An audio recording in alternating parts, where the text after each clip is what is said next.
Hi friends, మీకు ఈ video నచ్చినట్లయితే లైక్ చేయండి, సబ్స్క్రైబ్ అనామిక వాళ్ళ మేనేజర్ని పిలిపించి కావ్య మన కంపెనీకే పని చేస్తుందన్న విషయం కూడా కావ్యకు తెలియకూడదు.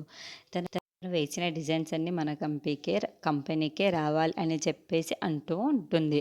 తనకు తెలియకుండానే తన డిజైన్స్ అయితే మన కంపెనీకి వచ్చి మన కంపెనీ అభివృద్ధి చెందే విధంగా మీరే చెయ్యాలి అని చెప్పేసి అంటుంది. ఆ మాటలు వినగానే అక్కడున్న మేనేజర్ అయితే సరే మీరు చెప్పిన విధంగానే కావ్య దగ్గరికి వెళ్ళి నేను చెబుతాను. తను వేసిన డిజైన్స్ ఏ కంపెనీకి వెళ్తున్నాయో కూడా తెలియకుండా తీసుకొని వస్తాను అని చెప్పేసి అంటూ ఉంటాడు. ఇంతలో కావ్య దగ్గరికి వెళ్ళి మీరు వేసిన డిజైన్స్ అన్నీ మా కంపెనీకే రావాలి, మీరు బాగా వేస్తే మీకు చాలా ఎక్కువ డబ్బులు ఇస్తాము అని చెప్పేసి అంటూ ఉంటారు.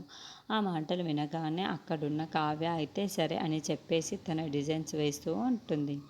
ఇంతలో రాజు దగ్గరికి వచ్చి ఏంటి నీ కంపెనీ అభివృద్ధి చెందుతుంది అనుకున్నావా? ఇక చూడు నా కంపెనీ ఎలా వెళ్తుందో నువ్వు చూస్తావు, నీ కళ్ళారా నువ్వే చూస్తావు, నా కంపెనీని నేను ఎలాగ పైకి తీసుకువెళ్తాను అని చెప్పేసి అంటూ ఉంటాడు. ఆ మాటలు వినగానే అక్కడున్న రాజు అయితే ఒక్కసారిగా షాక్ అయిపోతూ ఉంటాడు. ఇంతలో అక్కడున్న కావ్య అయితే డిజైన్స్ రాకపోవడంతో చాలా ఇబ్బంది పడుతూ ఉంటుంది. ఇంతలో వాళ్ళ అమ్మ అక్కడికి వచ్చి ఏంటి కావ్య, ఎందుకు ఇంత ఇబ్బంది పడుతున్నావు? నువ్వు చూడు నీ మనసులో ఏముందో నీ డిజైన్స్ ద్వారానే నీకు తెలుస్తుంది అని చెప్పేసి అంటూ ఉంటుంది. ఇంతలో అక్కడున్న కావ్య అయితే తను వేసిన డిజైన్స్ తను చూసుకుంటూ ఉంటుంది. ఇంతలో అక్కడున్న రాజ్ కావ్య ఫోటోని చూసి ఒక్కసారిగా షాక్ అయిపోతూ ఉంటుంది.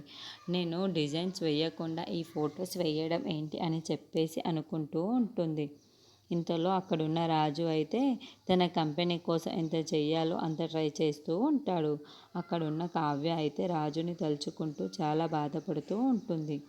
ఇంతలో అక్కడున్న రాజు అయితే కంపెనీని ఎలాగైనా సరే పైకి తీసుకొని వెళ్ళాలి, కానీ కిందికి రాకోకుండా చూసుకోవాల్సిన సంగతి నాదే అని అనుకుంటూ ఉంటాడు.